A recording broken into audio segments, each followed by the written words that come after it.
Well, I'm here at the WCC in Dubai, and I'm here with Professor Ibrahim Khatibi from Nigeria. Now, Professor Khatibi, can you tell us about your experience at the WCC and what have the highlights been so far? Well, I think the most important highlight, as far as I am concerned, is the resolution to push forward or further efforts at preventing non-communicable disease globally, particularly the initiative to try to push at the United Nations level efforts at reducing smoking globally, and also encouraging people to adopt a healthy lifestyle and diet.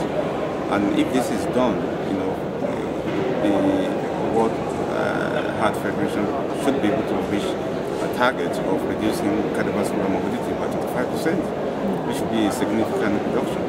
And what all of this is trying to achieve is, instead of waiting for people to develop disease and start spending money on curing diseases, why don't we spend a lot less money on preventing these diseases from developing in the first instance?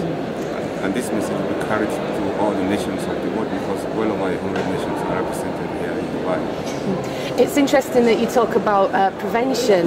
One of the sessions that were presented earlier this week was by Professor Salam Youssef, and it was looking at the PURE trial, and one of the results that came out of that was that 80%, over 80% of the people in the world don't have any secondary preventative therapy at all. Yes, and that emphasizes the reason for us to focus more on primary prevention. And the reason for that observation by Professor Salim is not far-fetched.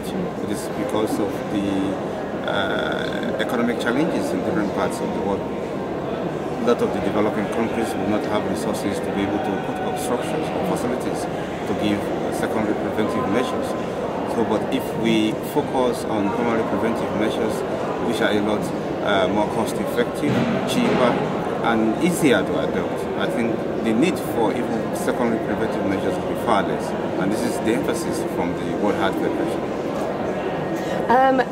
The importance of international meetings like these can't be stressed enough when you have people from all over the world coming together and talking about these very important issues.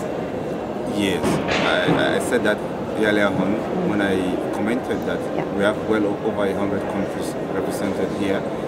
I've seen many African countries represented here, Europe, America, Asian countries, other continents of the world are equally represented here.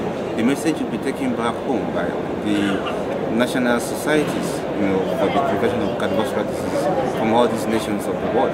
And at their own individual national levels, they will then carry on the advocacy, you know, work or efforts, talking first to the governments of their respective nations, then talking to other policy formulators, government institutions, and then getting to talk to the general populace as well.